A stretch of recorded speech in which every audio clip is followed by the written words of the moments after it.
शिव शंभु। शंभु का मतलब क्या है? स्वयं भू। शंभु का मतलब क्या है? स्वयं प्रकट होने वाला, आजन्मा, मृत्यु से परे। मेरे राम जी महाराज को पृथ्वी पर आना पड़ा तो मेरे राम जी महाराज को वापस जाना पड़ा। मेरे भगवान कृष्ण को पृथ्वी पर आना पड़ा तो मेरे भगवान कृष्ण को वापस जाना पड़ा।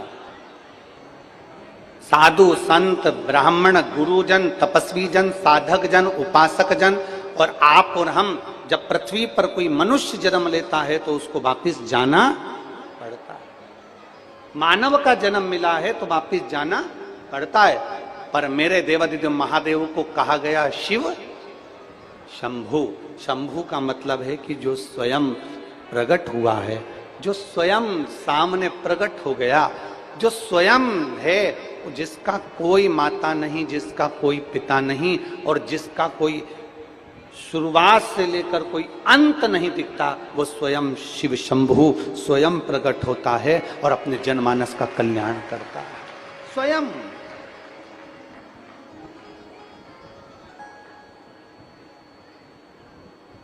और शंभु शरणे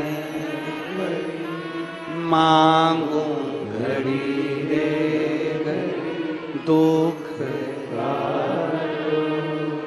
दया कर दर्शन। जो स्वयं प्रकट है, जो दुनिया का दुख हरने के लिए हमेशा निरंतर विराजमान है।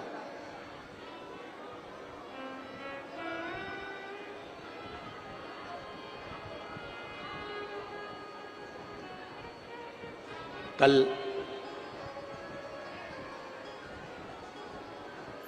माननीय विधायक जी पटेल जी के साथ में मां नर्मदा जी का पूजन करने के लिए, मां नर्मदा जी की कृपा से, मां नर्मदा जी कहीं इशारा कर कर झाला देकर अपने पुत्र को बुला ली होगी तो मां की करुणा हुई तो नर्मदा जी का पूजन करने के लिए गए। अब मां नर्मदा जी का पूजन करने के लिए गए, वहां पर विप्र ब्राह्मण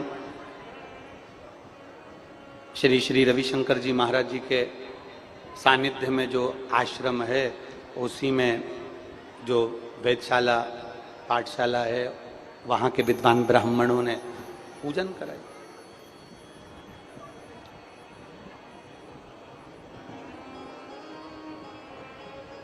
अब पूजन करते करते मां रेवा मैया की गोद में, मां रेवा जी के जल में, महारानी के उस आंचल में, मां रेवा मैया के जल के अंदर मछलियों का दर्शन हो रहा है।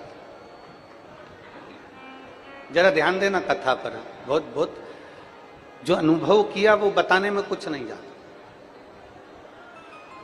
रेवा मैया के आंचल में, रेवा मैया की गोद में, मेरी मां नर्मदा मैया की गोद में, मां रेवा के जल में मछलियों का दर्शन हो रहा था। छोटे छोटे जीवों का दर्शन हो रहा था। कोई मछली बड़ी थी, कोई मछली छोटी थी, कोई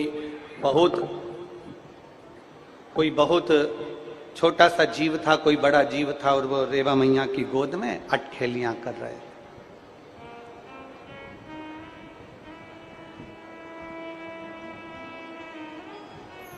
अब मन में ब्राह्मण देवता ने हाथ में पुष्प देकर बिठाया और वो मछलियां, वो जीव दिख रहे थे तो मन में एक भाव प्रकट हुआ। एक मछली का जन्म हो जाता है तालाब में,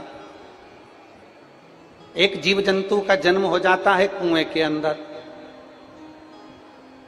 एक जीव जंतु का जन्म हो जाता है खड्डे में भरे हुए जल में, एक जीव जंतु का जन्म हो जाता है कहीं तालाब में, कहीं सरोवर में, कहीं नदी में। पर धन्य है मां नर्मदा, धन्य है मेरी मां जो तेरी गोद में ये जीव भी अगर जन्म लेते होंगे तो ना जाने इन्होंने कितने तप करे होंगे, तब जाकर ये नदी में जन्म लिए हैं, तेरी गोद में।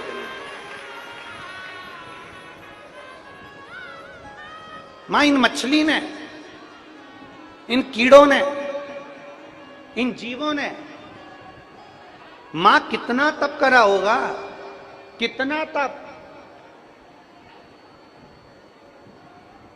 मां इन जीवों ने कितना तप करा होगा, तप तेरे जल में। हे माई नर्मदा,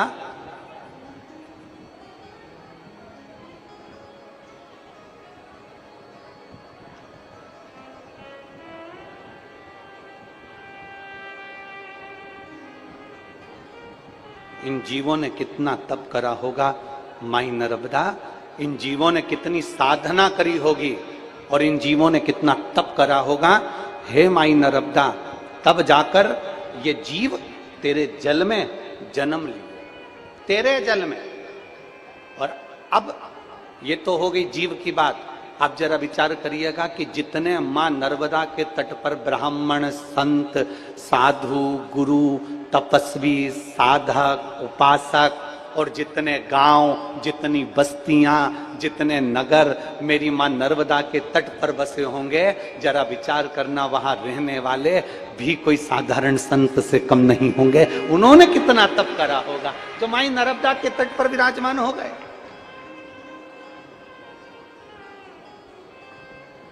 और जितने आज कथा में बैठे हो, पंडालों में तो जगह नहीं है, पर रोडों पर जो बैठे हुए हैं, पेड़ों की छांव में जो बैठे हुए हैं, जो इधर उधर जहां तहां विराजमान है, गाड़ियों के नीचे अपना अपना टेंट, अपना अपना छाता लगा लगा कर जो लोग बैठे हुए हैं, जरा ध्यान देना कि मां नर्मदा की गोद में जो जीव जन्म लिया वो भाग्यशाली है। मां नर्मदा के तट पर जितने जीव रह रहे हैं, जो गांव, जो संत, जो शहर, जो नगर, साधु, सन्यासी, ब्राह्मण, संत, तपस्वी जो मां नर्मदा के तट पर रह रहे हैं, वो तो भाग्यशाली हैं। पर आज आप और हमारा भी भाग्य है जो मां नर्मदा ने अपने को झाला देकर यहां कथा सुनने के लिए बुला लिया।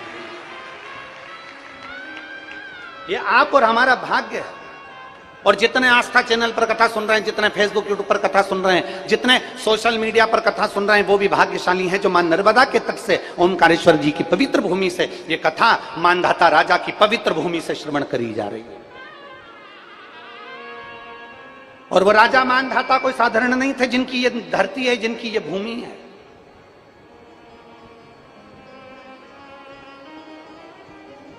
उज्जैन में क्या महाकाल बाबा ऐसे ही प्रकट हो गए?